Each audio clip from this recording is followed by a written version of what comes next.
Hello everybody, it's Thursday, 15th of May? The 15th of May of 2025. This is the Fgeitas show.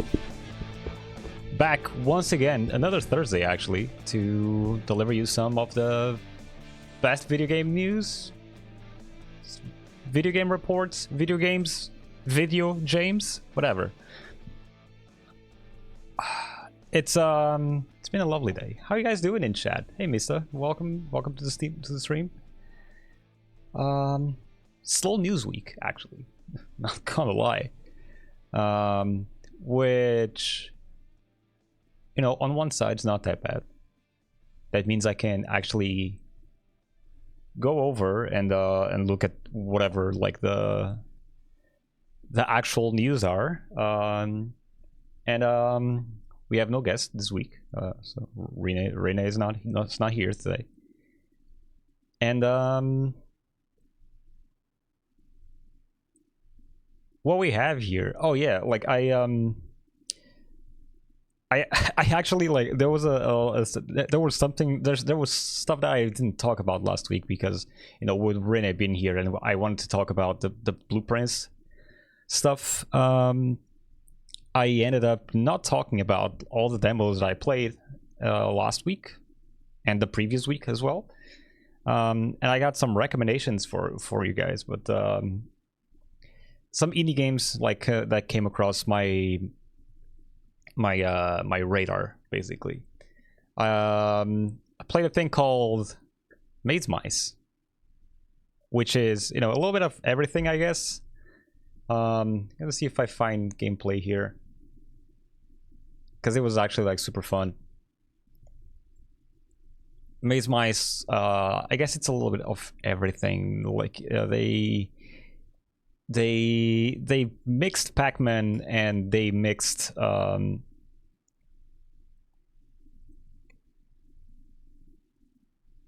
Pac-Man and they mixed Vampire Survivors in some sort of way, and ended up like actually being,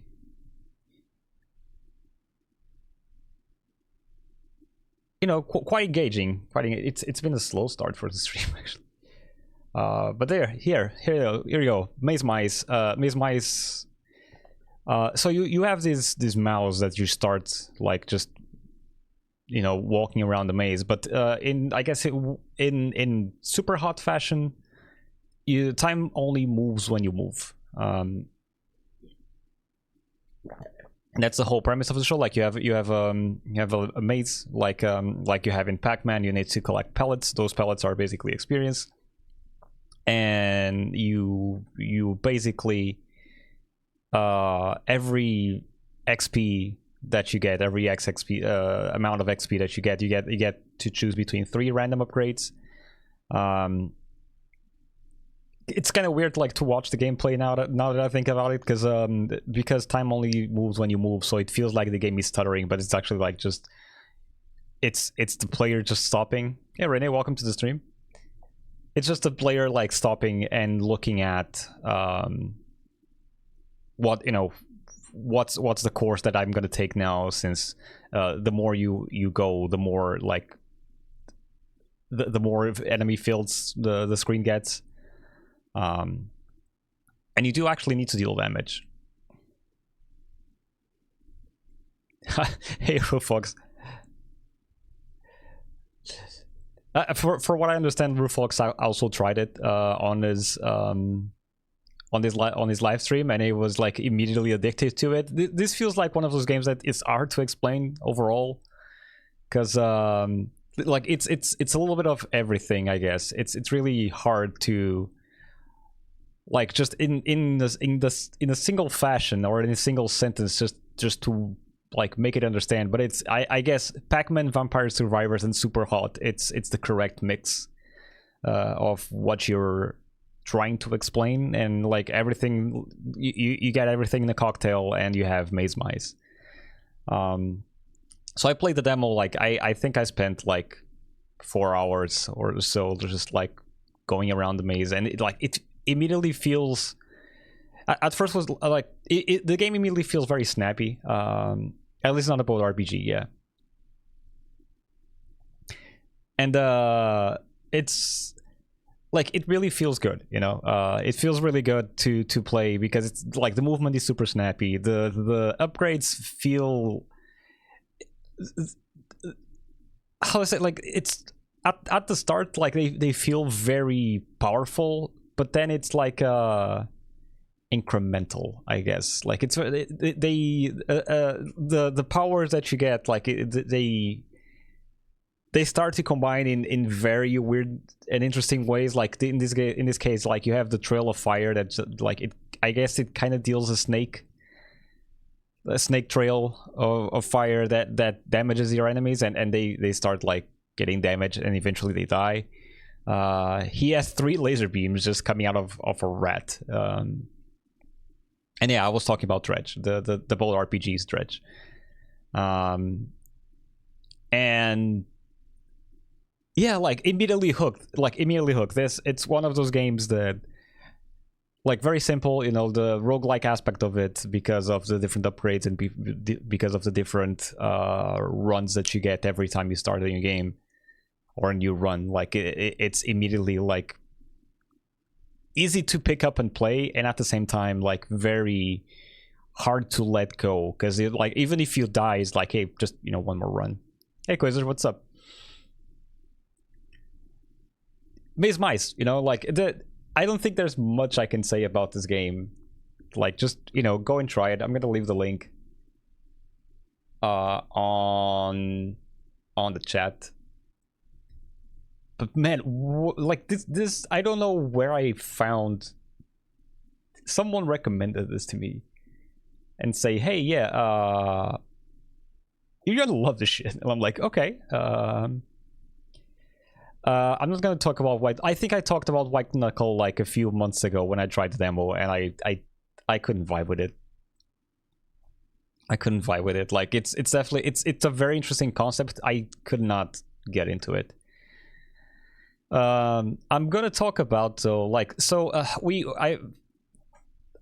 finally uninstalled Blueprints. Okay, I finally uninstalled Blueprints. It's like, okay, I'm done. I realized there's like a bunch more secrets that I didn't end up seeing, but it's fine. I'm okay with living the game in the state that it is.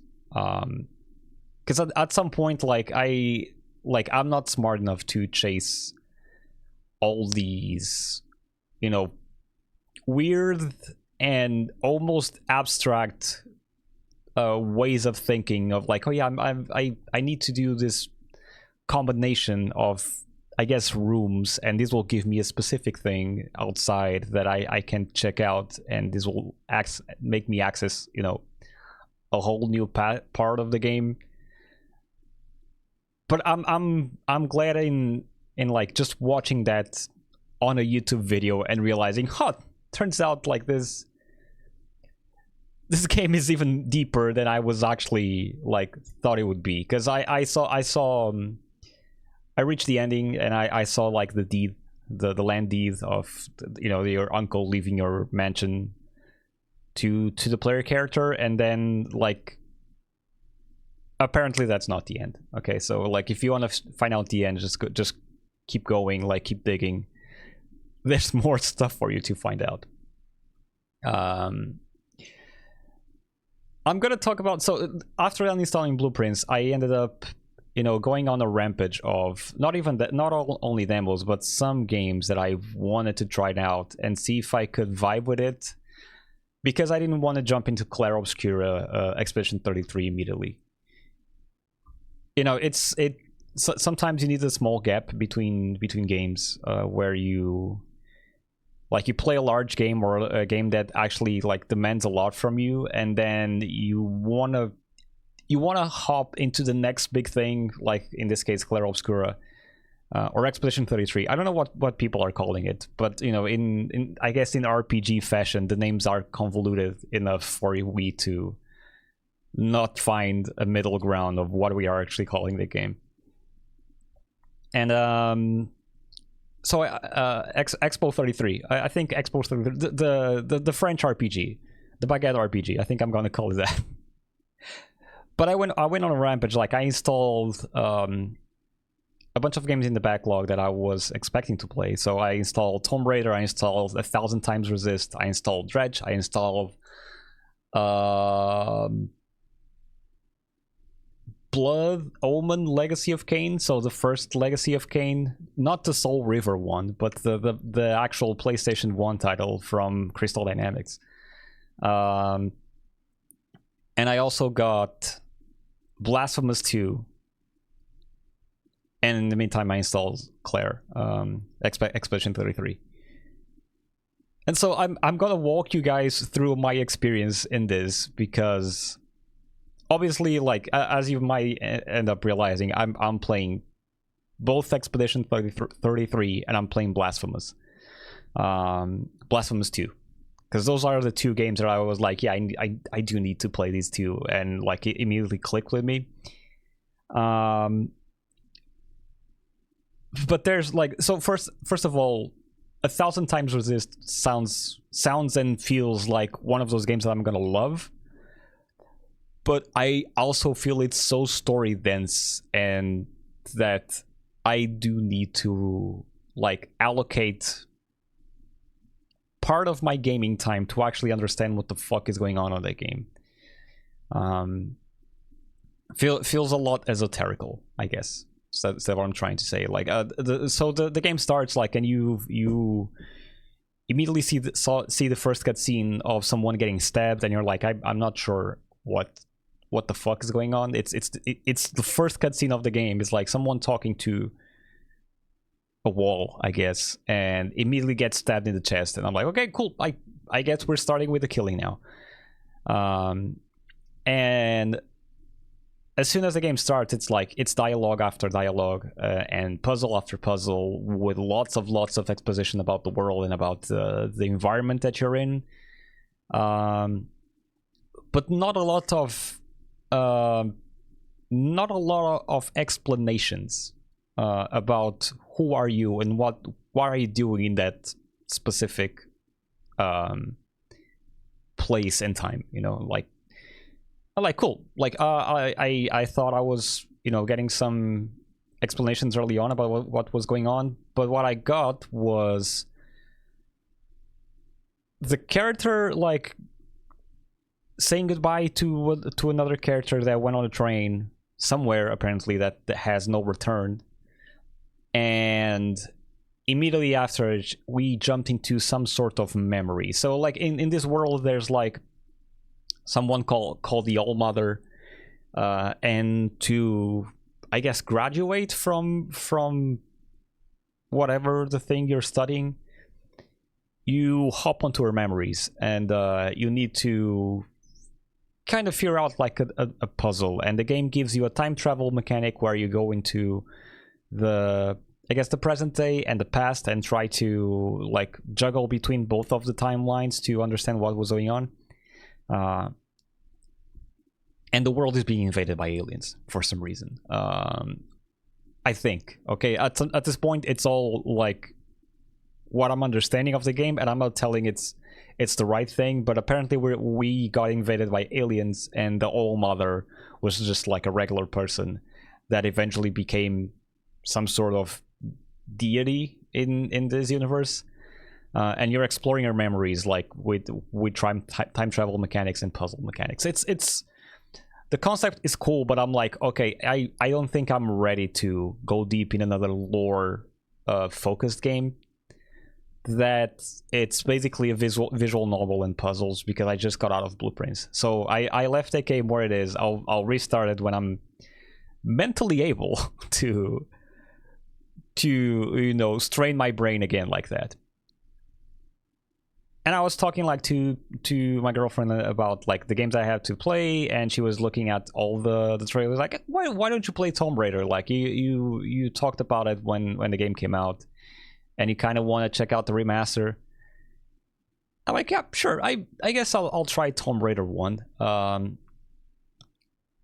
And I think I installed Tomb Raider 1 after 30 minutes. So first of all, like, I tried the new controls. I don't mind tank controls. I don't think tank controls are great. And if there's if there's a way to play the games without the tank controls nowadays, I will prefer the modern controls for sure. That being said, like, I don't think tank controls is like the, you know, the worst things to happen. Could be worse, you know, like the fact that you like turn around on the like rotate on an axis, sometimes it's kind of wacky, but it's the way those games were made back then. There was no analog, there was no left analog, right? And like, it's fine. The problem is, like, as with most games, I usually do the tutorial first. So I go into Tomb Raider 1, access Lara Croft's mansion to play the I guess the course that she has inside her place. And I switch to modern controls, and modern controls do not work very well. So there's a section where you're like, like, the game is like, okay, you need to take a step back to run forward, basically align yourself with the ledge that you want to run towards. So you need to take a step back after you hit the ledge, standing, run towards the ledge that you want to grab, and jump. She will jump at the last minute because there's like a big delay between the jumping and the running. So it's fine, like, no problems there.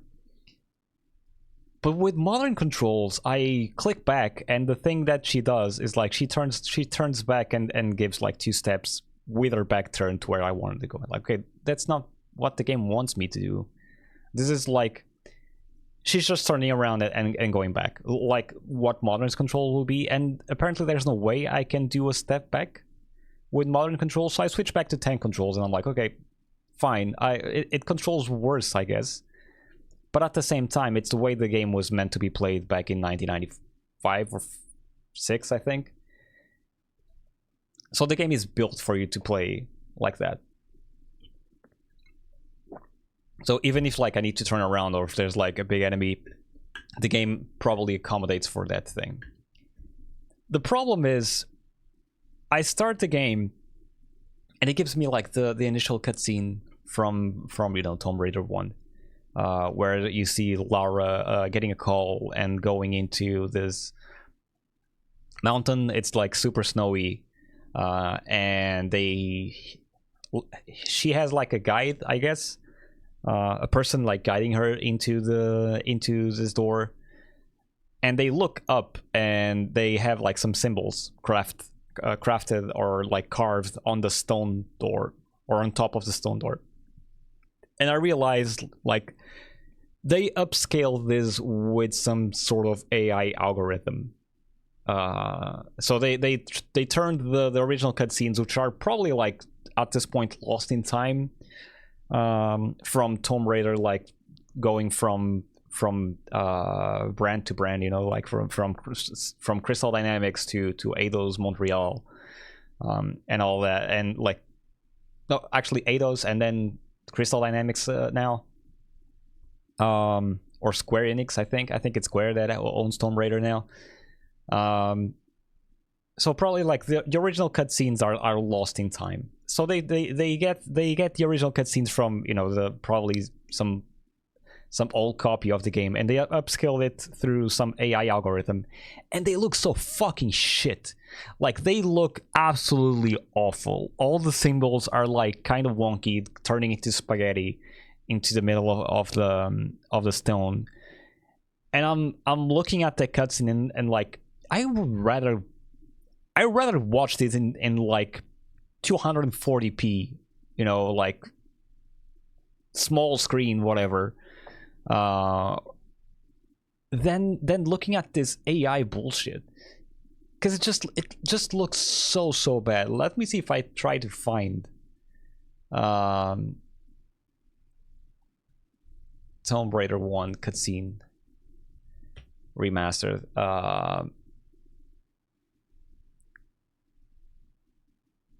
It's like, it's really bad the way they upscale this shit.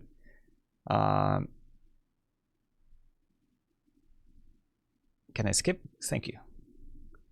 So you can already see here, like in the font, it's readable, okay? It's readable.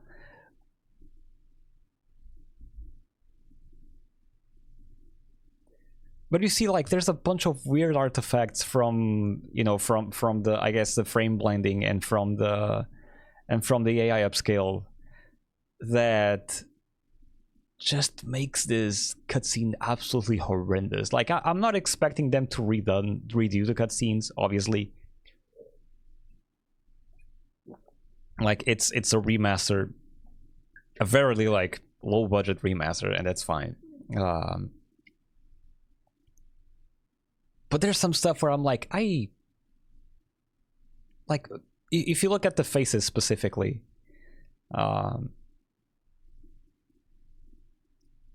like if you look at the faces from afar, when it's close, you can kind of see it, but you see the sunglasses like glare here, like it's kind of turning into mush for some reason. The face on the laptop, same thing. Like you can see the blendiness of all of it. Feast your eyes on this, Lara.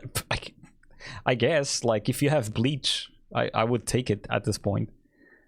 And I think this was this here. You can see it. Like, you look at Lara, and it's like it's bad, man. Like, it's such a poor job of, and you can see it in the textures as well. Like, the textures are not like, they're blending into everything. It's not like they're not great. And there you go. Like, these are the symbols on the wall. Like, you can see, like, they're kind of blending into each other. The definition is all gone. Even the textures here are like, it's Jesus. This side of the wall, the right side of the wall is just like, no, just fucking no. It's I can't even understand what the fuck is going on top of it. Yeah, this is not FXAA. This is definitely like some upscaling algorithm that they used. You can see, like, some parts you can even understand if, like, the mountain's going, like, if it's a shallow or if it's like a bump.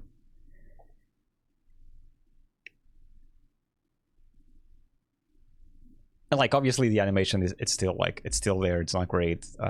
It's you know, it's 1994 or 1995.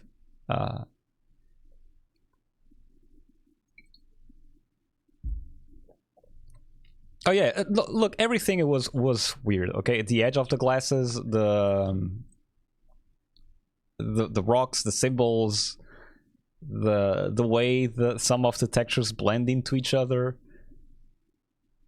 Like, they kind of did the work, but they kind of didn't, you know?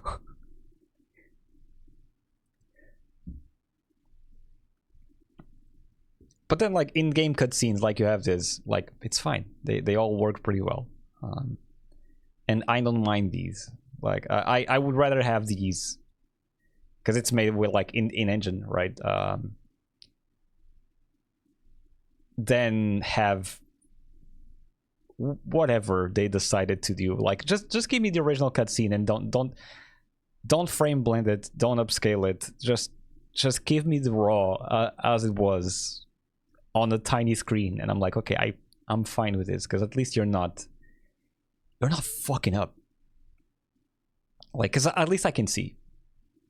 Yeah, in game it looks pretty cool. It gets better as you go through, you know, from game to game, because they also, like, like, okay, I take back what I said.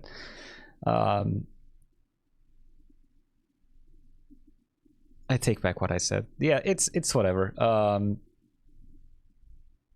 So I finished the first level just to see how bearable it was.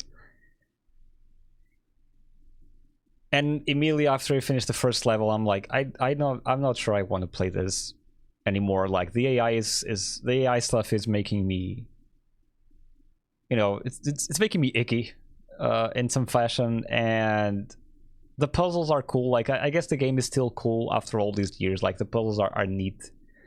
But the fact that modern controls don't work, the AI upscaling on the cutscenes is janky as fuck. It's such a poorly done remaster, you know, like it's so bare bones. Oh, and there's no exit button. Like if you, let's say you pick up Tomb Raider 1 and you're like, okay, I want to go back to the main menu now and exit the game. There's no exit game.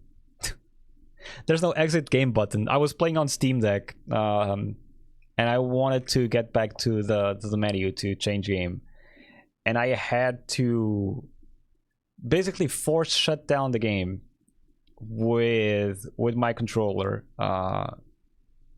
because I was playing with the PS4 controller, and I was not using the Steam Deck itself. It was just playing on TV. And I had to basically like get up and push the menu, force shut it to exit the game, because I couldn't even go back to the main menu where I pick up the games. Like if you pick Tomb Raider 1, like, well, you're gonna play Tomb Raider 1 this session, and if you want to go back and play Tomb Raider 2 just to test it out, you know, maybe go into the Lara's mansion, into Tomb Raider 3, you know, to close the butler on the fridge, you can't. It's just like, well, you're stuck here now. So it's not even like a bare bones port. It's worse than a bare bones port. Okay. Just like absolutely awful. I don't get it why. Like of all the things, an exit game button would be like the bare minimum for a PC game in 2025. But turns out, not even that. So yeah, it ended up like putting Clair Obscura and just playing. You know, at this point, I think I'm like 4 hours into the game. Play the prologue, play the initial part of Act 1 with Gustav. Not going to go into spoilers. Like, I don't think I have an opinion of that game so far that like it's relevant. And I mean, at this point, I think everyone knows the game is good, right? So like, it's not my opinion that's gonna make you not play the game or play the game. Like if you're already inclined to play the game, my opinion is not gonna change that in any way, shape, or form. I can confirm that the game is actually. I can confirm the game is actually pretty interesting. The cool thing for me with Clair Obscura, so I tried it on desktop first, and it runs as I expected, like on an old machine like mine, because I still have a 2060. So medium graphics, like it runs pretty good. Okay. I was surprised to put it on Steam Deck, and despite the janky setup, because I still had to install some Unreal Engine stuff on the Steam Deck, and you have to navigate the menus with the touchscreen and the controls, so it's not like the perfect thing. That's why right now the game is not Steam Deck verified. It's just playable. Okay. I was not expecting for the game, like at the medium settings, just runs at 30. No questions asked. I didn't have to fiddle with the game settings. I didn't have to fiddle with graphical settings, except for the subtitles. I actually punched the subtitles up because I do need to read them correctly. And you know, Clair Obscura, like, just running steady 30 FPS. I had like a frame dip on one cutscene in-game, within in-game engine, that like the game got me to 28, and I'm like, oh, okay, like turns out this is going to dip now, and then the game goes back to 30, even on open areas, even when you have like the old things with bloom and chromatic aberrations going on screen. I'm like, oh, okay, like it's either the game is extremely well optimized, or the deck is actually pulling their weight here. It's pulling its weight to something I was not believing my eyes, actually. I was not believing my eyes that the game was actually like running pretty well. I ended up like bumping the graphics a little bit more just to see where I could go with it. and like I'm playing that at medium high settings on the deck, and it still runs at 30. Like I can hear the fan blowing a little bit, because like I know I'm like straining that small CPU. I'm playing that on a small CPU that, you know, it's technically, it's still handheld. It's still like one small tablet with old hardware at this point. But with a ZESS from Intel and the TSR, I guess, the temporal smoothing something. It's just, you can just play it. It's fantastic. It's actually refreshing to hear you talk about the remaster. Everyone's saying the remaster, we're saying it was so good. So I believe the PS5 port, it's maybe it's not as unusable as it is on PC, because like on PS5 you just do the same thing that I did on the deck, right? You just close the game, that's it. But on PC it's like, why? PC users have a different set of, you know, needs that I get why companies don't like to do budget things for PC, because they usually like, I mean, you have so many ports lately with like the Ninja Gaiden collection, not Ninja Gaiden Sigma, okay, not, or 2 Black, not the Sigma collection for Ninja Gaiden doesn't even support keyboard. Like, and like on PC not supporting keyboard. I'm not saying like you should play that game with a keyboard. Obviously you're not going to do that.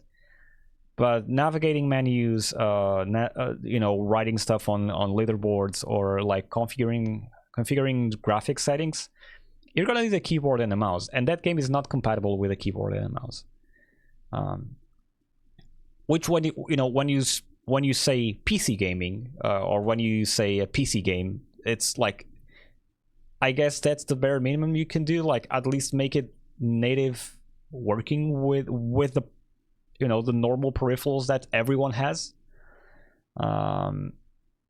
And with some of games, like you don't even get graphical options, or you don't have like key binding support. But at some point, like people play those games on PS5 or something. It's like, oh yeah, look, this game like is working pretty well on PS5, or it's working pretty well on PS4. And those ports, like I get it, like, and even people like, I know I'm a bit picky with AI stuff and AI upscaling, because, you know, it's part of my job as well. So me being irky, or being icky with the AI upscaling of cutscenes, it's something that's it's I guess it's deeply personal with my thing, with my day-to-day. And even on Switch, like that game runs pretty well on Switch, I bet. But for PC and specifically, that port is very, very bare bones, because you do need to add those little things, you know, like add a button to exit the game, add a button to, you know, go back to the main menu,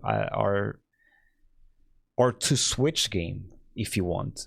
But that game has none of that, and it's so weird, you know. Like it's like I just wanted to see all the training levels, because that's what I was like, I did most of the time in Tomb Raider. When I had the demos, it's like, yeah, I'm gonna check out, you know, the running course or the quad course on Tomb Raider 3, and then like, wow, like I can't go back. I need to shut down the game and start it again and pick the other game that I want to play.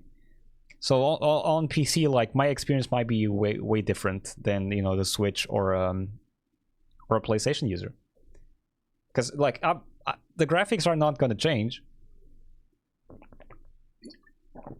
Sure, you can say like the Switch is running at 1080p and maybe you're running at 4K on PS4 or PS5, and like, okay, like that game's going to look better than it looks on Switch. But honestly, I think the experience is going to be the same mostly.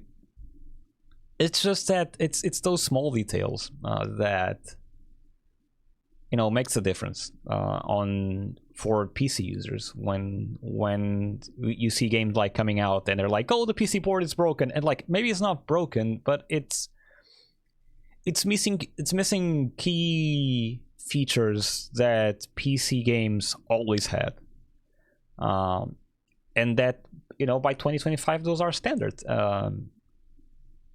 And they just at some point it's better for you to just emulate these games in some way, because the emulator will give you a lot more options even for upscaling. But if you want like keybinds, if you want to run at different resolutions, or if you want to do modding even, the emulator will be a way easier course at this point than just playing this badly done remasters, because like you're just having a worse experience on a game that's supposed to be new, or at least like it's recently released. Maybe not new. Maybe new is not the word. And yeah, like Clair Obscura, going back into it, I got like 2 party members at this point, so like I can't say if I like the game, if I don't like the game. I'm digging a lot, like the acting and the cutscene that I saw so far. It's pretty cool.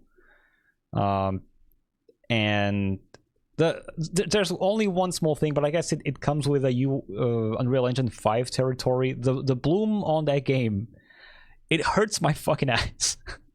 And this happened with other games that use like engines or that are similar or the same. When you go into really bright areas and you got the sun bloom like just reflecting on the ground, or like trying to emulate the fact that you are leaving a dark area into a more way more lit area, like you're coming out of a cave into the sunshine, like the white just explodes in your eyes. And it's like I wish Clair Obscura had some more graphical settings for the fine tuning, especially on Steam Deck, because I could maybe run that on a lower resolution and go with FSR upscaling just to tone it down. But most of all, I wish I could turn all these enhancements from Unreal Engine 5 so I don't so like I could play the game at night. Like sometimes I'm in bed and girlfriend is sleeping next to me on the bed. I leave a cave and it's like suddenly my whole room is lit and I'm like, Jesus, like I got flashbanged on a single player game. Like I'm not playing Counter-Strike anymore. It's just like absolutely right. Oh my, rissoles on air fryer. Hope you put some olive oil on top so they get crispy. Otherwise, they're gonna get a little bit mushy. Unless you bought specifically rissoles to make on the air fryer. Unless. Yeah, like the bloom and the graphical settings like it's a little bit so. The graphical settings on Clair Obscura are a bit too bare bones for me to actually enjoy the game as I would like. Maybe they'll update it in the future.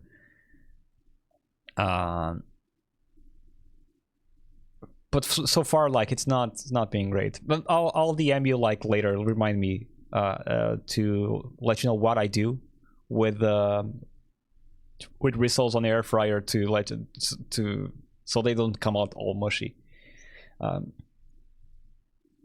And what else?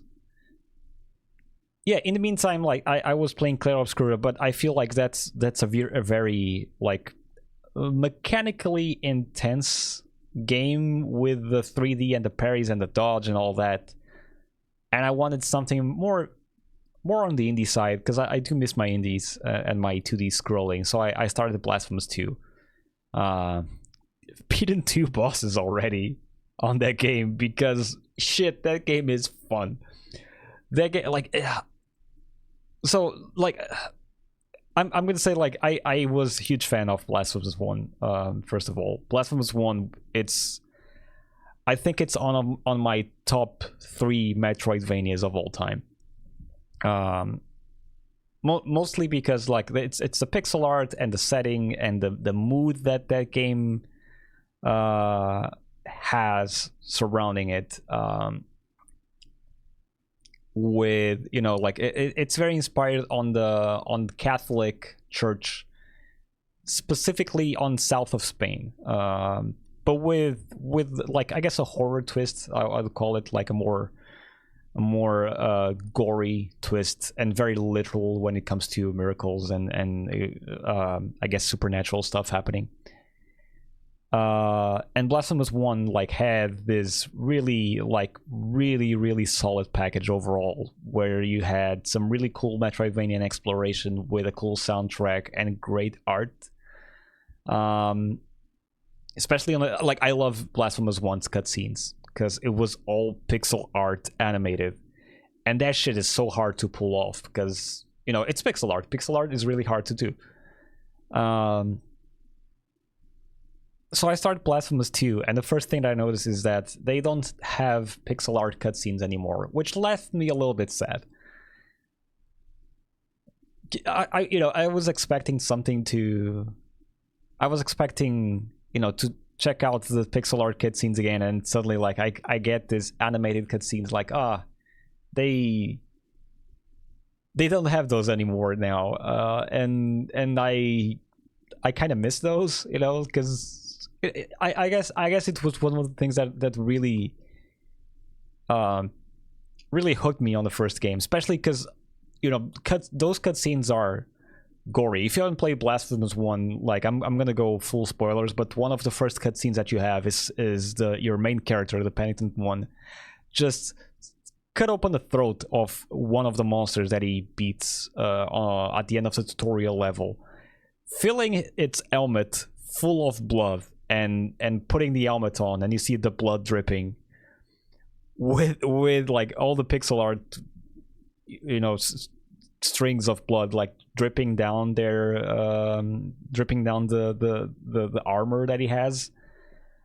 And animated, it's pretty cool, I guess, but animated in pixel art, it's like, holy shit, this is pretty well done.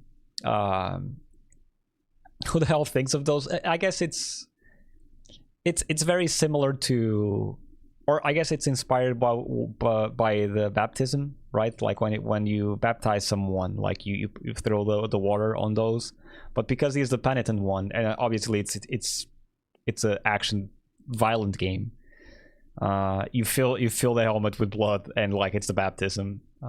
Like you've done the tutorial. Congrats, you are now ready to face whatever challenges this game is throwing you next. Which might be a lie. Not gonna lie, that game is it's kind of hard. Or rather, I don't think it's hard, but it's one of those test your patience and figure out the patterns. I guess kind of Dark Souls kind of way, or Hollow Knight if you play those. And goddamn, like those pixel art cutscenes were pretty cool, and I'm so sad to see them gone on Blasphemous 2. On the other hand, this time you have 3 weapons to choose from. Funny enough, you don't have the weapon from the first game unless you buy the DLC. The DLC gives you the weapon from the sword from the first game called Mea Culpa. But this time game gives you 3 different weapons. A heavy weapon, kind of like, I guess it's like some kind of flail, where you have like some like giant weight swinging on at the end of a chain, you know, like a ball and chain type of situation. You have a light weapon that's like a rapier of some sort. Or dual rapier, actually, and then you have like a normal scimitar that's like the balanced weapon. I chose the scimitar, felt like more of my style. I'll maybe play with the other weapons after, because those two actually seem pretty fun, and I may pull the trigger on the DLC with the mea culpa, because I think I'm missing that sword a little bit from the first one. But maybe it's like emotional attachment and not exactly gameplay, right? It's more like it's the weapon from the first game, and it was pretty cool. So yeah, like got the first two bosses besides the one on the tutorial. So like you still have a boss on the tutorial that kind of explains how shows you the ropes with pretty easy patterns for you to recognize. And you still have the same mechanics: the parry, the ledge grabbing. You still need to upgrade your things with the double jump that I still don't have actually. And once again, like I'm always like, every time I'm going to play a game, right, in this past like 3-4 days, it's like, hey, I'm gonna play Clair Obscuria, but I always look at the Blasphemous icon and I'm like, maybe I should play some Blasphemous right now, because this game is fucking cool. This game is fucking rad. And yeah, like that's Blasphemous. Blasphemous fucking rocks. That's why I recommend very. Oh, actually, and if you want to play like the first one, the DLCs are free. So like if you get the first one, you get all the DLCs for free, except for obviously the soundtrack. You need to buy the soundtrack separately. Unlike 2, that you have to pay for the weapon DLC that also brings like some new bosses and new areas. So it's like it's a proper DLC. But the first one got, I think it was 4 or 5 DLCs for the base game that are all free upgrades, which is pretty cool. And that game is usually on sale for like what, $5, $6. It's a Metroidvania, yeah. And it's usually on sale, so you can get the game pretty cheap, and you get the full game with all the upgrades that like you are entitled to. Also, like I bought the game for Switch. I played the game on the Switch, and I liked the game so much that when I got the Steam Deck, I bought it for PC again, and I played it again. It's probably one of the best Metroidvanias currently on the market. I know like Rene talks a lot about Nine Souls and Hollow Knight. They are probably up there. If you're a Switch owner, you also have Metroid Dread, which is pretty good. But I'm gonna say Blasphemous. It's pretty much on the top 3 Metroidvanias currently, with like the whole package. It's pretty gory, like, and if you don't like suffering, you know, in the way a Dark Souls player likes to suffer, if you don't like, you know, decorating patterns or memorizing patterns, and bosses that deal way more damage than they should, has a little bit of bullet hell as well. So like a lot of bosses have projectiles that you need to dodge, and sometimes those are like a lot of projectiles on the screen. So like if you're not into those, I'm gonna say like maybe this is not the Metroidvania for you, because it's still it's definitely more on the skill side of things. At the same time, you know, you're probably missing out on a very, very interesting experience, and also like I guess a cultural experience, because the game is so rooted in the Spanish tradition, on the Catholic Spanish tradition. Like it you don't have anything else that feels like it. So yeah, recommendation: Blasphemous and Blasphemous 2, like all the way up there. Like play those games, and do yourself a favor of experiencing one of the best games coming out from Spain in the last years. The Game's Kitchen, actually, and they have a new game that I'll probably play after, which I forgot the name now, but it's on my wish list. I haven't bought it yet, but it's like a stealth game, a 2D stealth game. Anyway, that's a lot of games, but I think it's time we move on to the news. And a lot of stuff to talk about. Ubisoft released their financial earnings from 2024-2025. It turns out they're doing all right. They're not doing amazingly, especially compared to 2023-2024.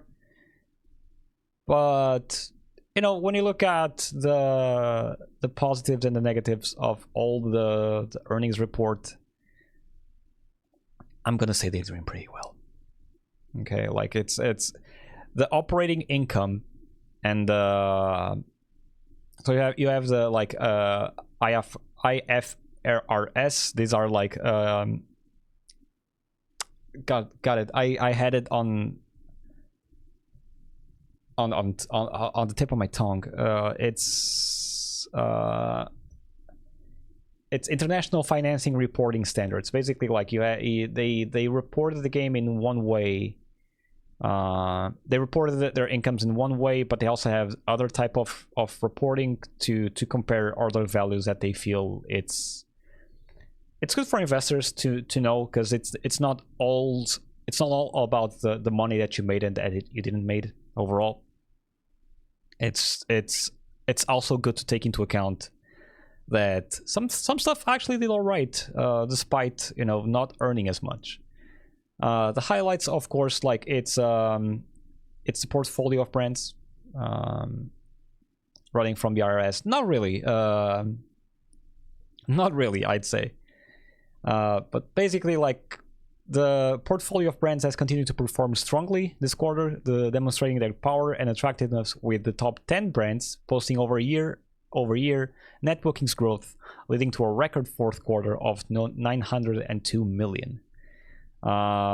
Assassin's Creed launched on March 20, delivering the second highest day one sales revenue in franchise history, so second only to Valhalla, and setting a new record for Ubisoft's day one performance on the PlayStation Digital Store. So basically, Assassin's Creed Shadow, for all the things that you saw on the internet, like saying this game is shit, this game is woke, this game is whatever, turns out the game did pretty well.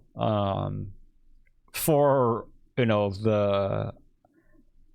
for the discontentment of all the haters out there, Assassin's Creed Shadows, you know, actually performed and delivered on the expectations. Player sentiment was overwhelmingly positive, with average score of 91 out of 100 across first-party stores. I still need to check out what this means, reflecting the game's excellent quality. And to date, consumer spending has clearly outperformed Assassin's Creed Odyssey, with the player count also outperforming. Players have logged 160 million hours in Shadows, underscoring its engaging gameplay and the enduring appeal of the franchise. Blah blah. Like, this just, like, it's reaffirms the strength and resilience of Assassin's Creed brand, backed by a strong community response that highlights that the team delivered an experience that resonates with longtime fans and new players alike. Also, they have a new engine called Anvil. It's a proprietary engine, so it's also good because they can so if the game performed well and it's actually doing good on this front, that means that they can use this engine for other games, and that means that they don't have to spend as much on developing a new one if this one went sour.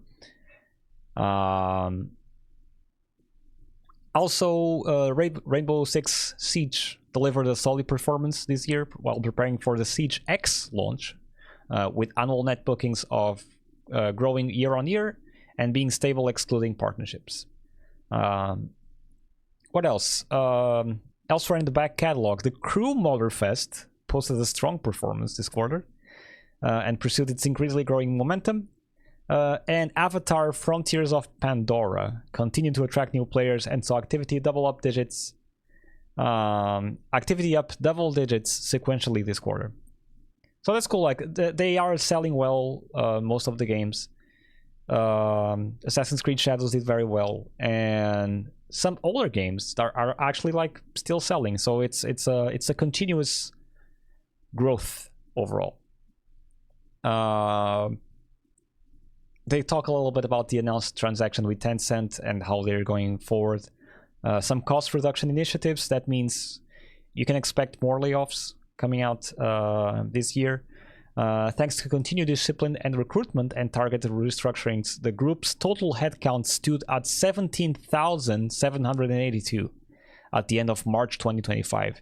Yes, almost 18,000 employees across the whole Ubisoft. That's a lot of people. Okay, so like when I say I don't like Ubisoft games, I usually don't play those games overall. I usually say I don't want them to do bad, because this is the reason. That's a lot of heads. That's a lot of heads. That's a lot of mouths to feed as well. Lots of people with families, that need to pay their bills at the end of the day or at the end of the month. And Ubisoft doing badly means these numbers are going to shrink, and that actually happened. Like they decreased around 1,230 employees year over year, 3,000 since September 2022, while bringing interaction back to Ubisoft's lower record levels, notably for senior positions.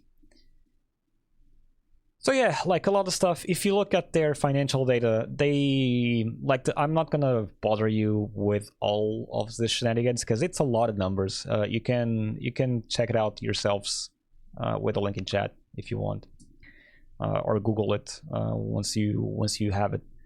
I also have it on my Discord, so you guys can go there and check out the link.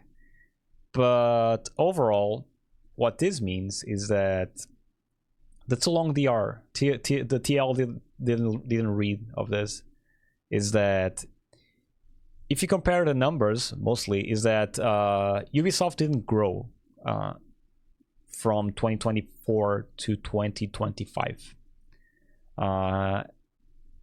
That doesn't mean like they didn't make any money. Like that doesn't mean their bank account is in the red right now.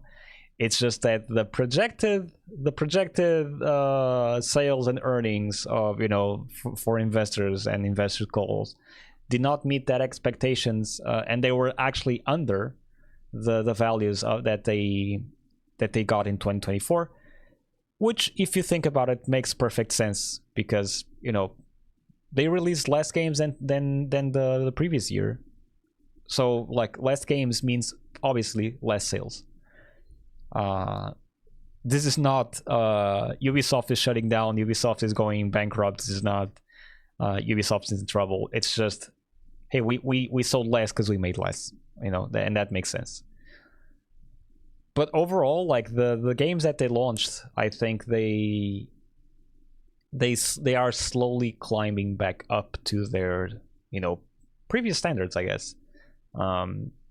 Again, not games that are made for me for sure, but Outlaws had decent reviews despite all the backlash that you might have heard.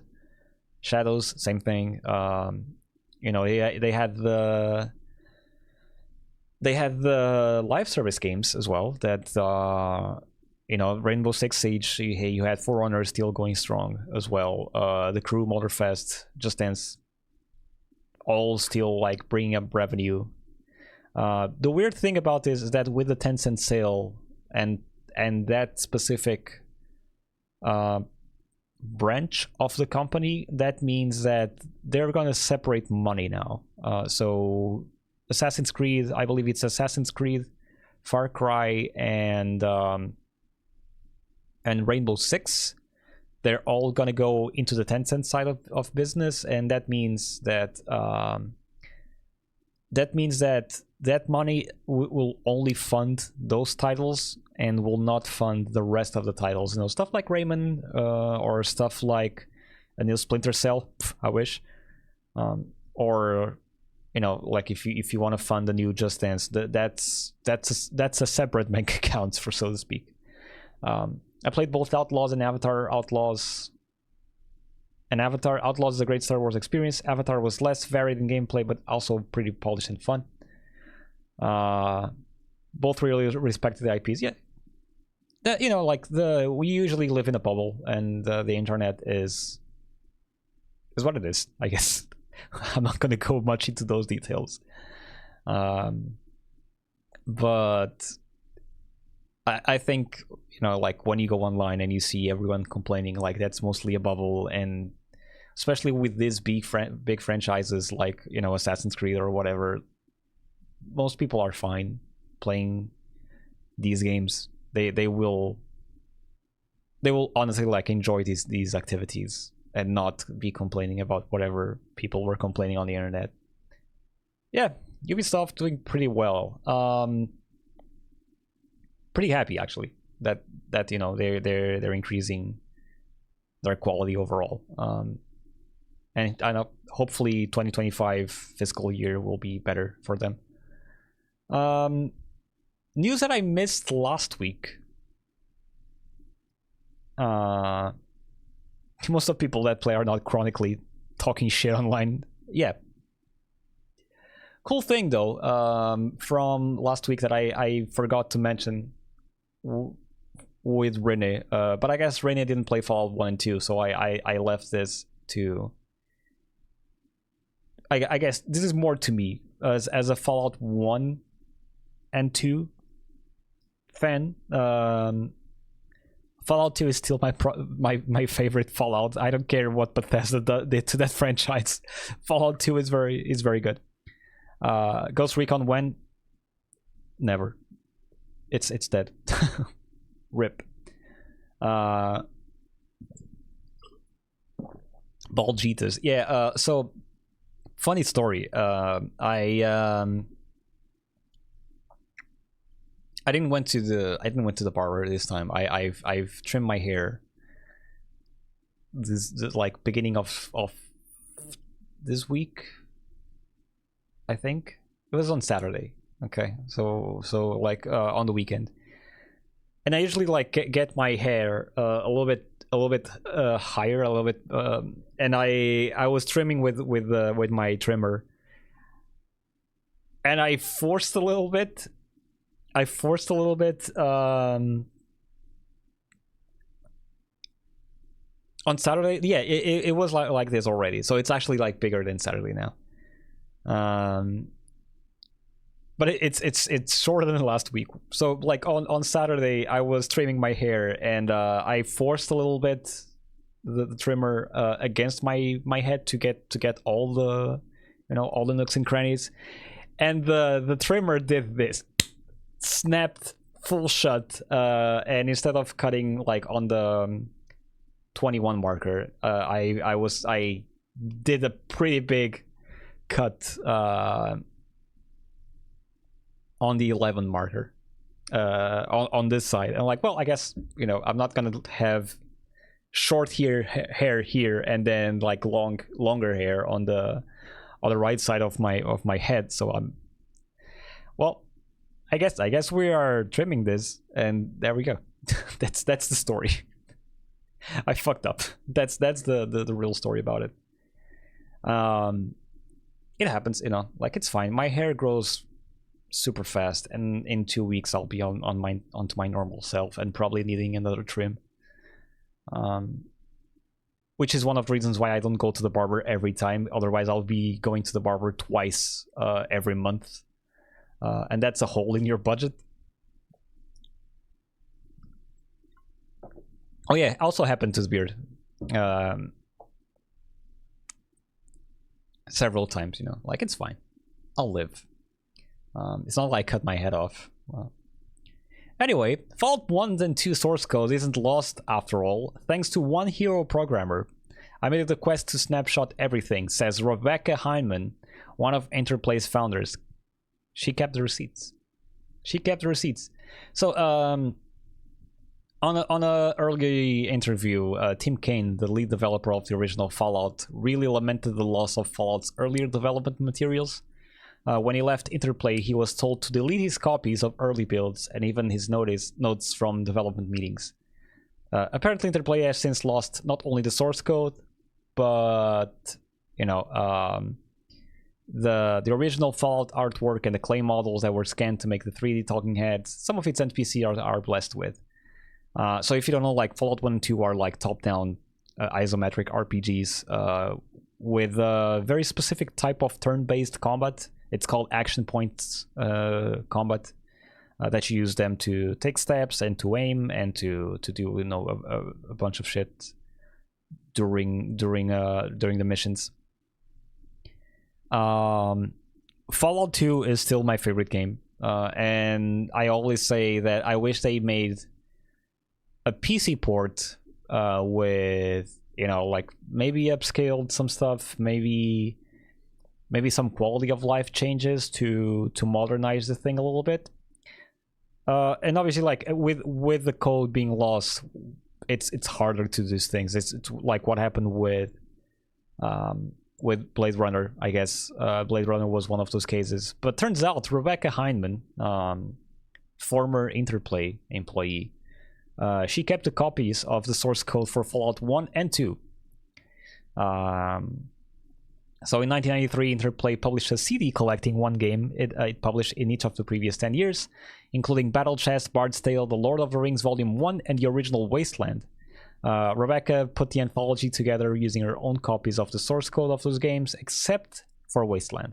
When she went looking for it, she discovered others weren't putting as much effort into the backups. So basically, as she explained, I was asked for the source code, I was giving a blank stare.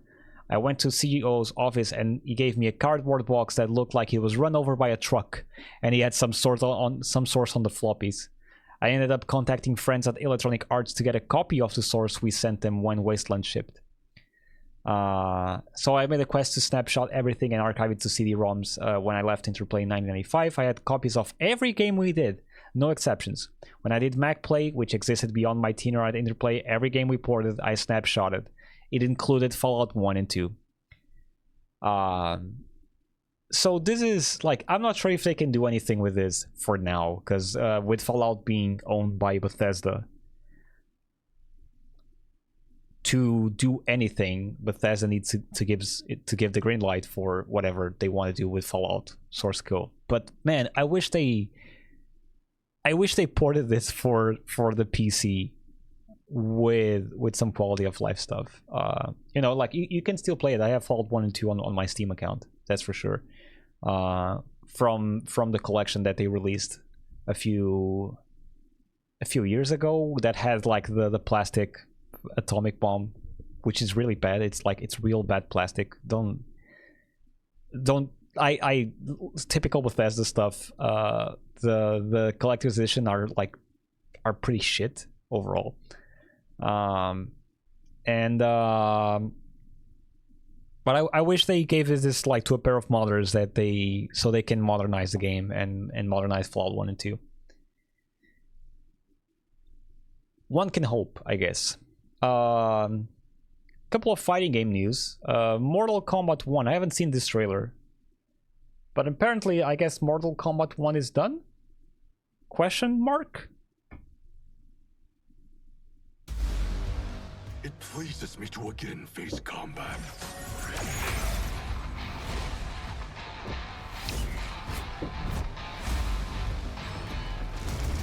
The possibilities are endless. Perhaps now you wish to entertain my offer. Allow me to salute your tailor. That is a hell of a fine suit.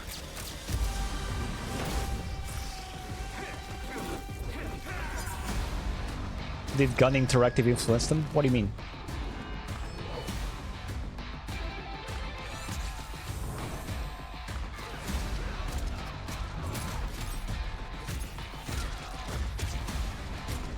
I heard like so I don't play Mortal Kombat at all.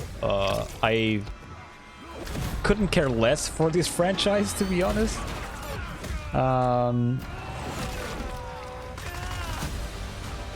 And I feel this game was done. I feel this game was done from the moment it released. which, you know, kind of sucks for Mortal Kombat fans.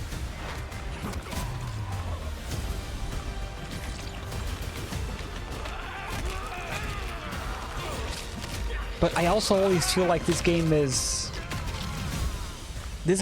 always about the fatalities and like how gory it is. Overall. Because like even like in other iterations of the franchise, I always feel like Street Fighter and Tekken was always like more about the gameplay and the competitiveness, and Mortal Kombat was the flashy thing that you show to your edgy cousin, you know.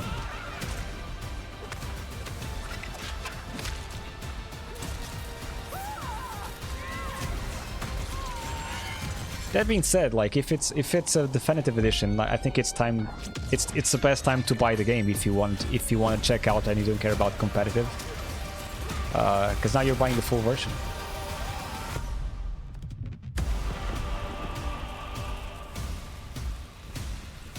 So yeah, brings everything: Combat 1, Combat Pack, Kyle's Reign story expansion, and the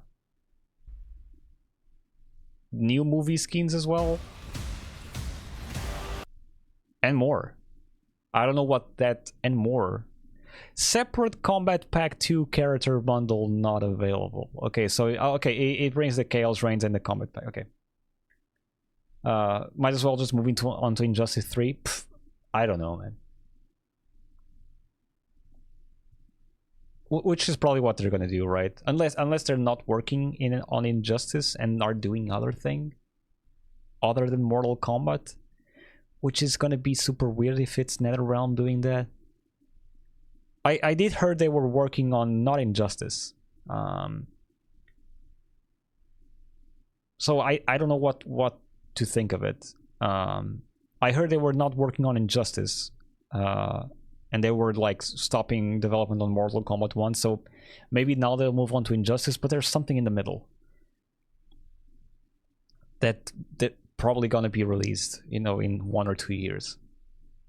So I don't know. That being said, more stuff for fighting game fans. Virtua Fighter 5 Revo coming to PS5, Xbox Series, and Switch 2. Supports crossplay and rollback netcode. The rumored Marvel game, exactly. That's what it was. A Marvel game from NetherRealm, which is kind of weird. Like Marvel is not even like that gory to have NetherRealm doing that, and not as serious. But sure, why not? You know.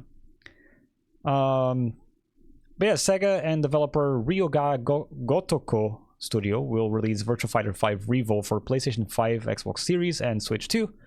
The company has announced it will support crossplay and rollback netcode. No release date announced, and it's already available on PC via Steam since January 28th. Very weird that they didn't announce the release date.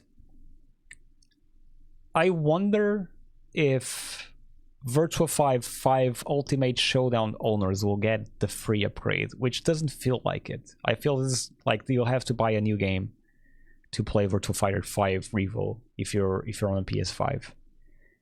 That being said, the game is like $20. It's not the end of the world, and you are getting rollback and cross-platform play. At the beginning, the netcode was not that great on PC. I can attest to that. But I guess at this point they fixed it with the inclusion of 3 more platforms. I wonder if some of those problems will return for the newer consoles. Hopefully not. You know, I've tested this game like for like 2 or 3 weeks. This game is hard as fuck, man. Like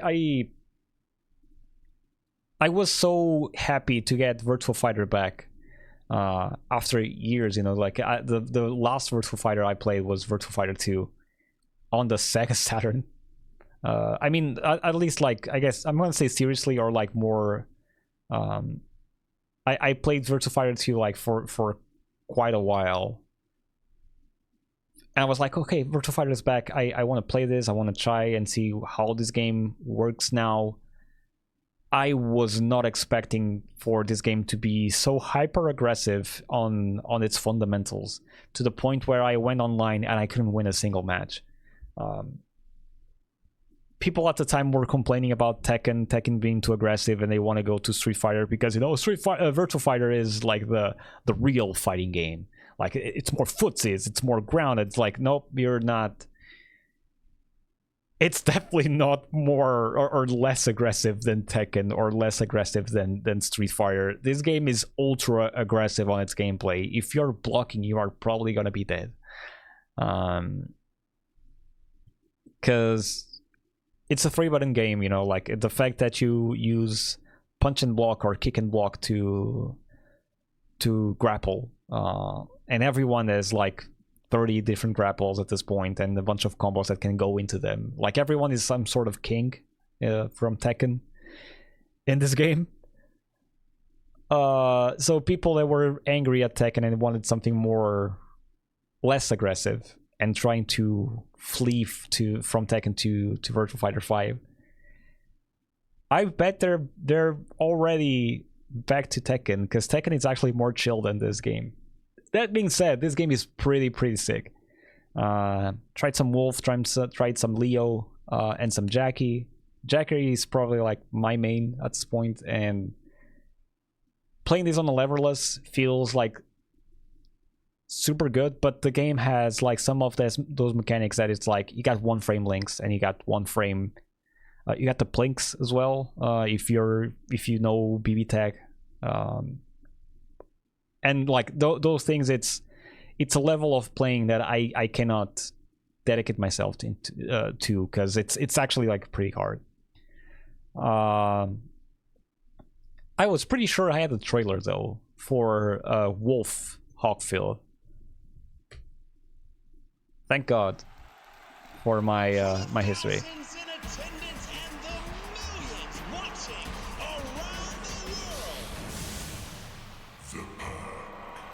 Returning to the ring, a legend in his own right, a man who once dominated wrestling, who redefined what it means to be a fighter, and what dark design of fate has led him to face tonight. The very team that spelled an end to his glory days, that led to his controversial retirement, that shocked the world. Free from his pack tonight, he's hunting solo. The force of pain you can contain.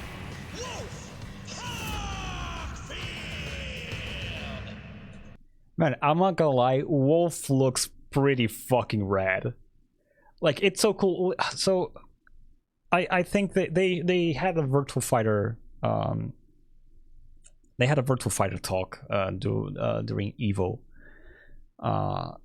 last week, and I woke up to this news of like Wolf trailer dropped for Virtua Fighter 6. Like, oh, cool. So I checked it out, like, and they, while they were talking about like Virtua Fighter 2 and Virtua Fighter when it came out, like, it was one of the first 3D fighting games, and like the characters didn't have that much of a backstory at the time, you know, like they had, like, if you read the booklet and there's stuff like in the lore there, but overall it's like it's you know, 3-4 lines long, and it's whatever. It's really too, yeah, I know I'm bold at this point.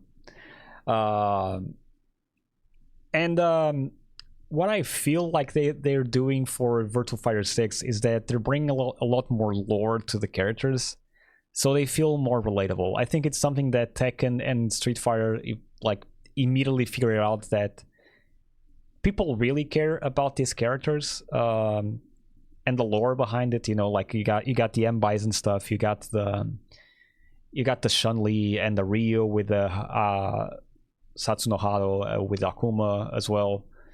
In Tekken you got the Mishima story and the Paul and Lee friendship, you know, all that stuff. and they realized that people actually, like, the fans actually care about that shit. And Virtua Fighter never had any, you know, story mode, never had any arcade mode that was, you know, of notice. You had some pretty janky early CGI cutscenes from the characters, or on PC when you beat arcade mode, you get a JPEG as a reward saying congratulations, depending, and it changes depending on your attire. I know it doesn't sound like a lot, you know, like in 1994 or 1995 it was kind of cool, but you know, people kind of want a little bit more nowadays. And they showed Wolf Hawkfield, you know, new design, all of his new stuff that you can see, like the details on his coat, the muscles. It doesn't have a coat. They showed an alternate thing with a leather jacket. But Wolf, like, has a lot of details, like all the tats, all the beard now. Like, he looks like a, you know, a fully realized character now. And if they're doing this with Wolf, I'm very curious to see what they're going to do with the rest of it, because Wolf is looking pretty sick, and now like the more I look into this, like I want to see the rest of the characters. They also teased the new character. I'm not going to show the trailer. There was not like that much. But yeah, Wolf went from, let me see if I find here, lined up Virtua Fighter 5 Revo, I guess.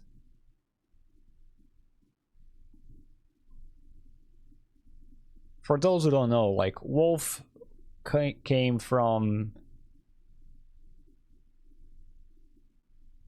this. If you never played Virtua Fighter, Wolf Hawkfield is this guy, and then you look at, you know, this guy, and that's a massive character change from, you know, his early days, from, I guess, 13 years, because that's when Virtua Fighter 5 released. Very, very eager to see what, you know, the Like a Dragon Studios pull off with Virtua Fighter. And it's also sick to me, the fact that I'm like, we are in 2025 and we are hyping up a new Virtua Fighter. Like, as you know, long fan of the series, it's just like, oh wow, I'm talking about Virtua Fighter in 2025. Let's fucking go. Cool. That being said, speaking of Steam releases, I think it's a good time for you to change your Steam account. Apparently 89 million Steam account details got leaked. Valve already issued an official statement. It's not like, it was not that dire, it turns out. It was not that crazy, turns out. Let me see if I find it, because I had it on other place. There you go. A note about the security of your Steam account. The recent leak being reported did not breach Steam systems. Okay, so you're fine. Your leak data, the leak data did not associate phone numbers with Steam accounts, password information, payment information, or personal data. Old text messages cannot be used to breach the security of your Steam account, and whenever your code is used to change your Steam email or password using SMS, you will receive a confirmation via email and or Steam secure messages. You do not need to change your passwords or phone numbers as a result of this event. It is a good reminder to treat your account security messages that you have not explicitly requested as suspicious. We also recommend regularly checking your Steam account security at any time. And it gave you a link. Obviously, like, okay, the leak happened. It was not as bad as people were making out to be. It's fine, and you don't need to change anything. That being said, you know, like, never a bad time for you to change your Steam password, because you never know. Also good practice overall. Like, every once in a while, just change your passwords, man, or use a password manager, because, you know, stuff happens, and sometimes it's not good. Let's close this. Nintendo post video of showing Switch mouse to controls working on home screen, and it was here. I think we talked about this before. There's one thing that I really enjoy about the mouse stuff. It's the fact that it's seamless. Like if you are playing a game with your mouse, with the Joy-Con upside on the table as a mouse, and you flip it like you see here on screen, like it's immediately, like the Switch immediately recognizes that you're not in mouse mode anymore, and you are now using the Joy-Con as a Joy-Con and not as a mouse. That also works in game. They showed it with Metroid a few weeks ago when they were showcasing the Switch 2 games. They showcased Metroid Prime 4 Beyond, whatever that game is called, and they were aiming with a regular controller, like with the Joy-Con using it as a regular controller, and they just put the Joy-Con down on the table and like immediately went into mouse mode.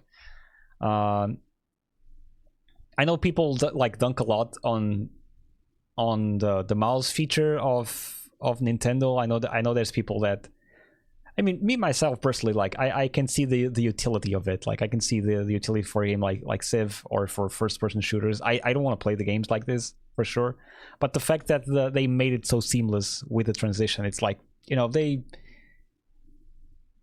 made it.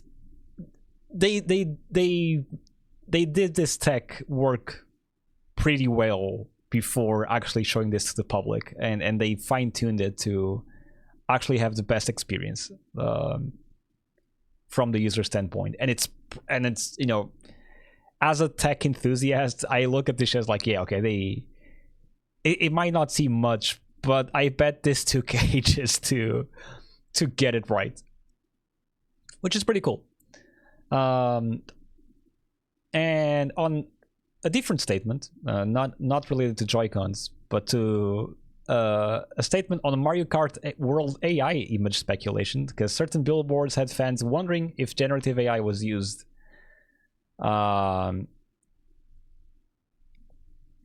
So people saw some billboards on the Mario Kart World Tour stuff, and immediately went on a witch hunt saying, "Hey, this might be AI. This might be AI art," and they were like, "Nope, we did not use AI." Nintendo spokesperson said AI generated images were not used in the development of Mario Kart World, which for me makes me think of two things. One is that people are very trigger happy to call AI art now. Like, if I don't like it, it's AI. Fuck it. Looks bad, it's AI.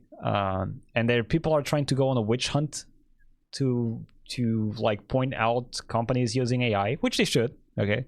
But at the same time, AI is getting so good that people are not realizing what's AI and what's not. And that's the part that's we should be scared about, I guess, because at some point, like, you know, like 2 years ago we were laughing, or 1 year ago we were laughing, or 2 years ago we were laughing about the AI generated Will Smith eating spaghetti, you know, like and if you haven't seen it, like Will Smith eating spaghetti AI meme,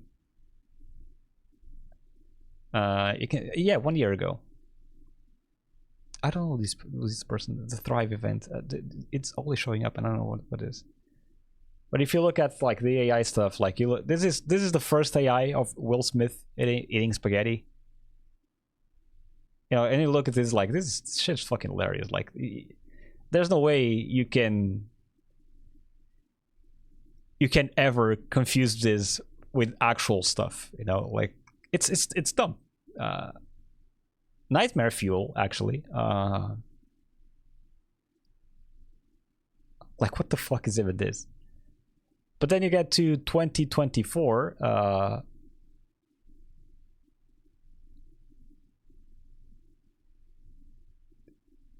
And you start to, you know, question yourself if this is...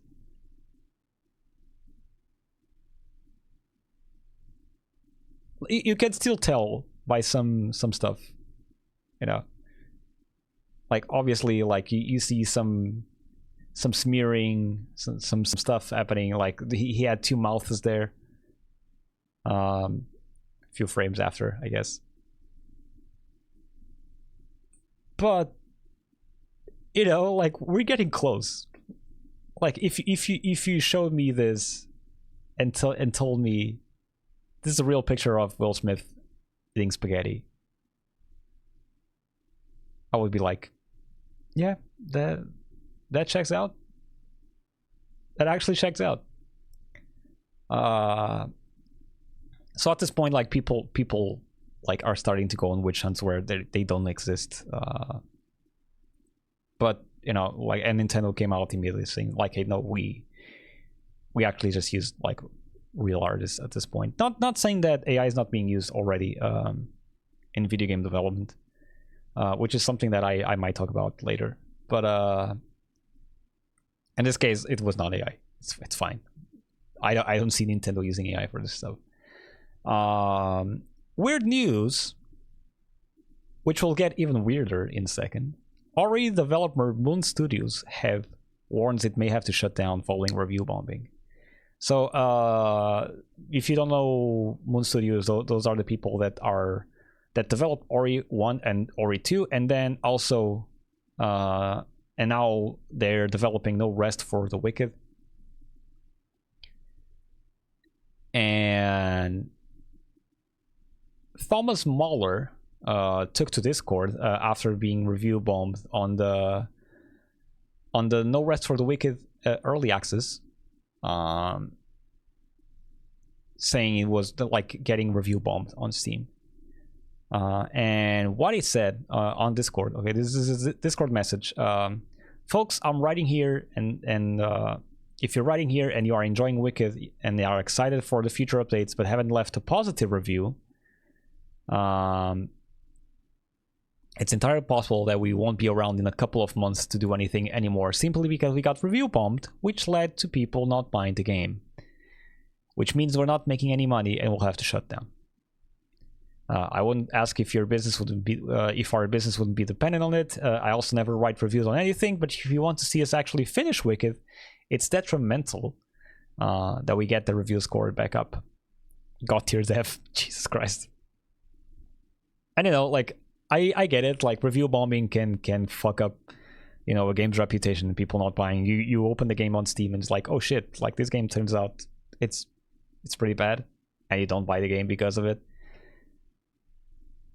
That being said, and I closed that thing. I had it here, and I closed it because I'm a dumbass. Also, hi Andre, welcome to the stream, man. Thomas, after being obviously, like, after these headlines made the rounds, Thomas went on Twitter, of all places, because we know nothing bad happens on Twitter. This is what happens when you the press pickups on Discord posts and writes an article around them. Overall, pretty much everyone who's tried Wicked after the last few hotfixes is extremely positive. The reason why I left the post on Discord up was simply to push back against some of the bullshit reviews. I've been hated on Twitter by a few crazies for years now, and I also saw the calls for review bombing because, according to these folks, I'm a Nazi.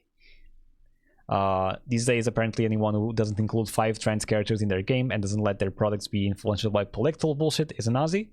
What a world we live in. Oh, he actually deleted the post, apparently. Good job. Or Jets Corden deleted the post, and now okay, sure. These days, apparently anyone doesn't include blah blah blah. When the Russian-Ukraine war broke out, and I replied on Twitter saying that Moon Studios wouldn't be taking a public stance because we're a video game company. Another journalistic outlet. The next day, a threat letter with a picture of Putin was taped to my office door, full of insults from top to bottom. And they picked up, like, this is the photo that they posted. You know, it was a weird update. Hey Doplo, welcome to the stream, man. We're actually finishing up news.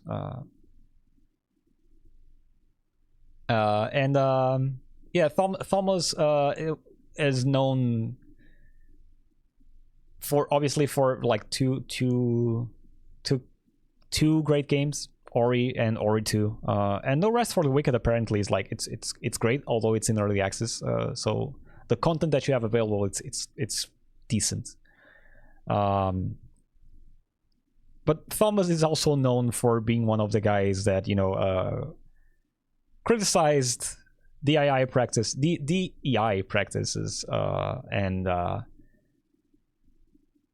went off on weird tangents about, you know, representation in video game characters and people calling him a Nazi with the Russian-Ukraine stuff, and he went out of his way to defend his political views, I guess.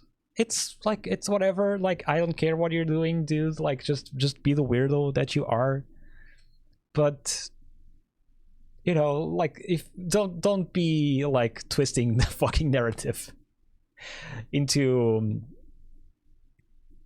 saying that you're not complying to political correctness, and your game, because your game is being review bombed. Like, don't be a dick. And I think this is it for news. Like, I think this is the last piece of news that I have. I was talking to some folks this morning, and like, actually speaking about AI and going back to the AI topic. You know, people are talking about GTA being released for 100 and all that. Like, I think, like, the more I think about it, I was thinking about, you know, investors and people saying that development is getting costly. I think Rockstar has the chance to do the funniest shit on the GTA 6 release. They, you know, like, people say that, you know, obviously you have you have people saying that, or like developers saying that the development cost is going up, but also that, like, one side of the coin, because you also see people saying, or you hear people saying that they can cut costs in a lot of stuff. You know, AI is here to stay. People are using AI on game development already, whether you like it or not. It's here to stay. Contract work and you know, outsourcing, it's also a big way of people cutting costs in game development. And this comes from a piece of news that EA not rising the costs. I don't want to go Eurogamer. I want to go VGC. Let me see if VGC has the thing. There you go. This is the news that I want to talk about. EA suggests that he has no plans to raise game prices yet, despite others doing so. We have reflected no changes in our current strategy at this point, the company's CFO says,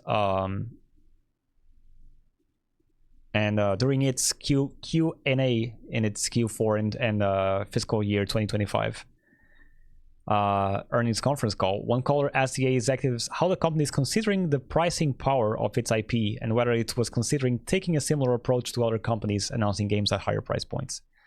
Andrew Wilson replied, with the company's main goals are to ensure players enjoy the games they play, but they also feel they're getting value for their money. Our business is very different today than it was just 10 years ago. In a world where everything we did 10 years was about selling shiny discs in plastic boxes in retail shelves, while that's still a part of our business, it's a significant smaller part of our business, and we now have pricing representing everything from free-to-play all the way to deluxe editions and beyond. Best website for video games right now, that's true. At the end of the day, whether you're doing something that costs $1 or we're doing something that costs 10 or we're doing something that costs 100, our objective is always delivering incredibly quality and exponential value to our player base. And like I saw this news and I started thinking like, you know what? It's kind of right in not like raising the prices, because if you think about it, you know, development, sure, it's costly, but I'm gonna put a big asterisk on that because we talked about AI like cutting costs. We talk about outsourcing, cutting costs. Pivoting strongly to digital also like cuts a lot of costs because you don't have to do the retail thing, right? Because you don't have the transport and the shipping and putting the games on the disc and putting the game on a plastic box and shipping it to God knows where. And while obviously like allocating servers to sell your game on several platforms, obviously, that cost might be well less than shipping the game worldwide. And Android, you know, like I hate saying this. It's Android Wilson. It's Andrew Wilson, but he's kind of right. Like he's saying it doesn't need to up the cost of their games because they offer a range of free to play to, you know, deluxe editions. So from 0 to 100. So the game prices is at where they want it to be right now. And you know, like whatever your stance on this is, the current place we live in, this you know, this globe, we have this free marketplace of ideas, and I'm kind of tired of people, especially rather let's say companies, not gonna say people, but companies going like, oh, like we're pricing the game at 80 because that's the market right now. Oh, we're bumping the prices of our games because it's the current trends right now. It's how the market works. It's how prices are at this point. It's how the industry is at this point. But I kind of feel like that plays a little bit like the victim at this point. You know, it's like, oh, like we don't have any agency right now to change the market. You know, like the supposed free market that some people like talk about so much. It's the free market. The market will fix itself. But then companies come in and like, we have no agency. Turns out, games are going up in $80. Like, oh shit! Turns out we can't do anything. It's the price that will like just stuck to the box, I guess, by itself. Fuck. Well, we're shipping it like this now. Turns out, like I don't like the victim mentality that companies are getting at this point of like, we are raising the prices because we can't do nothing about it.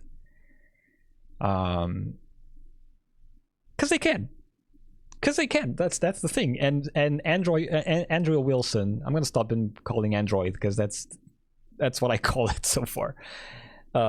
Andrew Wilson correctly said so. Like, hey, we have no intentions of, you know, bumping the prices so far, because it's where we wanted to. Like the experience that we are providing to the players have appropriate pricing. And I've been thinking about this. Like I thought about these news, and I saw some people commenting on this as well. Rockstar has the chance of doing the funniest shit right now and launching GTA at 50 or 60 or whatever, like, but not 80 or 90 like or 100 like people are expecting them to. They're not gonna do this, obviously. The game is gonna be 100 easy, especially with all the tariffs and all that shit. But like, if we are in a free market, if we are in a competitive environment when it comes to a marketplace, I think Rockstar would be really funny if they just released GTA at, you know, at a $50 price tag and completely undermine the competition that way. Because it's GTA, right? It's GTA 6. If GTA 6 comes out at 60, the other companies will be like, well, fuck. Turns out like the most weighted massive game coming out in 2026, it's not gonna bump its price, then fuck. What are we even doing now? But yeah, anyway, it's not gonna happen. Just like it was just, you know, food for thought, if you will. If you guys want to think about this for a little bit. I think Andrew, it's like it's so weird to me to actually agree with Andrew Wilson from EA of all people. And reading this is like, no, it's actually like, you know, despite how I feel about EA games and how they have been in the past years. I mean, I guess Fallen Order was pretty cool, and I did play quite a bit of Apex Legends when it came out. I do not play FIFA at all, but you know, it is not shaming on anybody. But you know, Andrew Wilson of all the people being like, nah, we good.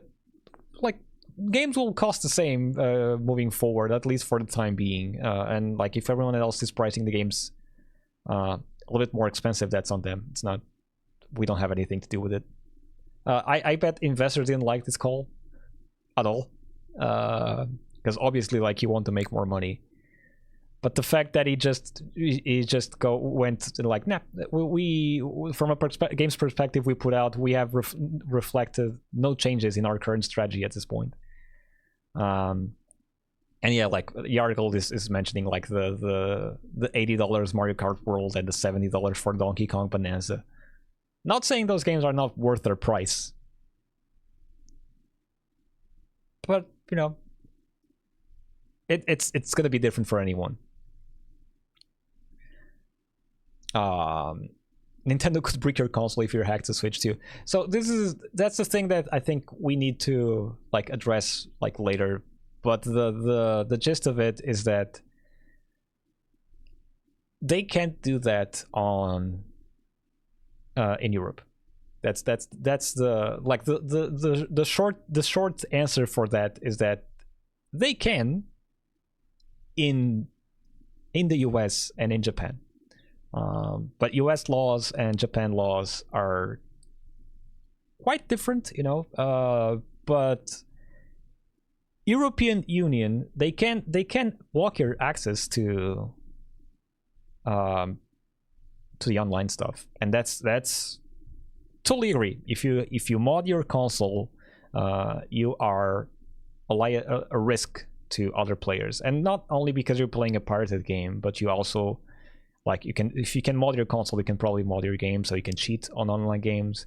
You can find security flaws as well, and that puts, you know, accounts at risk.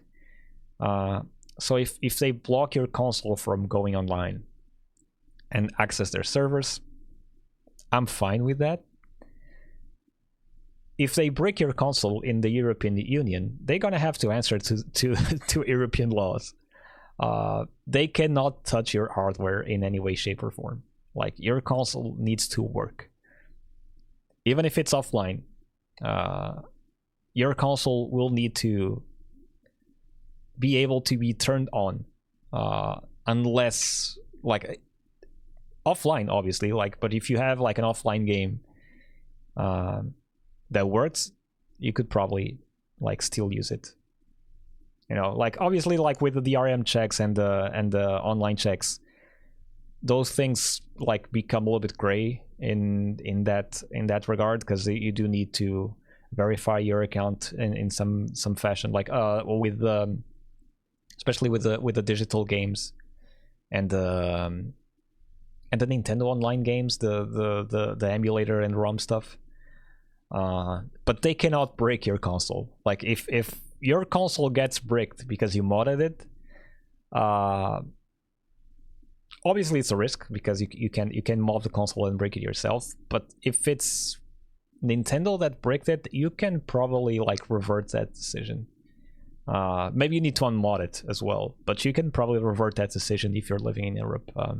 I've seen that news like being spread around, and obviously like people being very concerned about it, as they should.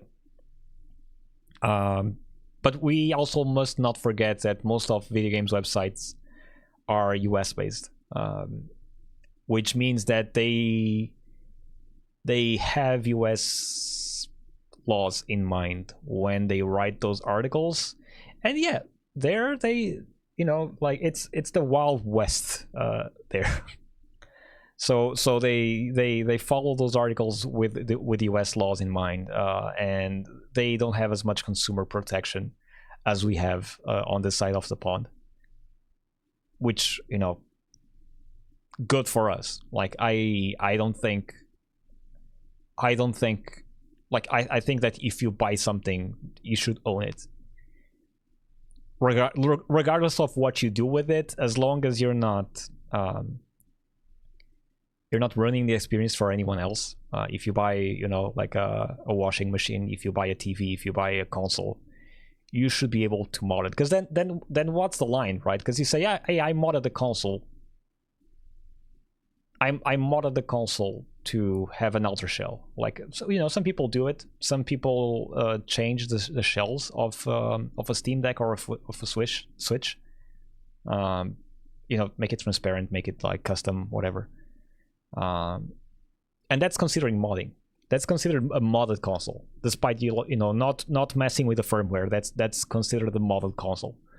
You can swap the analog sticks for Hall effect joysticks, and that will be considered modded consoles. Like, do you get banned because you decided to put better sticks on your console because you decided to improve your experience? US says yes, EU says fuck you, I have the right to do whatever the fuck I want with this console, and you cannot stop me. Obviously, like that goes if you're playing pirated games, that's a different thing. But if you're changing your console to better suit your needs, you are not you're not gonna get it bricked. The max that it will happen to you is that, well, I can't access online anymore with this console, so fuck me, I guess. That being said, I think we're done here. This was a short week, and a chill week, most of all. Not a lot of news, but nothing major, I guess. That's what I'm trying to say here. Not nothing major happening. I guess if you want to talk about it, Giant Bomb is back as an independent. I know most of you don't watch Giant Bomb. As a big time fan of that website, I feel like fandom selling Giant Bomb to Giant Bomb, it's like the best I could hope, but I'm not gonna bring that here. You prefer small bombing. I think I'm gonna open a new video game website called Large Explosive Device. Large round explosive device. That's gonna be the name of my website. I'm gonna start like writing articles and doing reviews and quick looks on that website. Anyway, this is it. Thanks for being there. Thanks for sticking out on another Thursday and hearing the rants of a madman about the video game industry and his thoughts. What else do I have? Oh, small thing. I'm not gonna be able to talk about it, but I can say I'm in the Firebreak closed technical test. That's it. You're not gonna hear me say anything about it, but I'll probably be testing the game off stream, off Discord, and see what that game is all about. But then again, there's an NDA about like not being in it, so it's fine. There's an NDA, like I can talk of anything I see or anything that I play on that technical test. So you're not gonna hear me about it, but I've played that game. I'm gonna play that game. I haven't touched it yet, but I have installed that game, and hopefully I have time this weekend to play the technical test, as well as Expedition 33 and Blasphemous. So I'm kind of fucked up. That being said, who do we have to raid? Is there anyone else online? Let me see.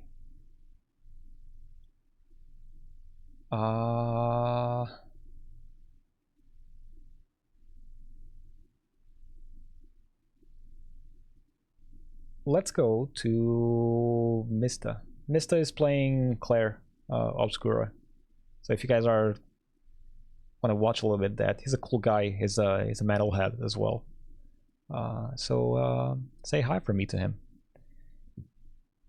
And I'll see you guys next week on another episode of the Fgeitas show, I guess. That's gonna do it. Thanks everybody. Bye.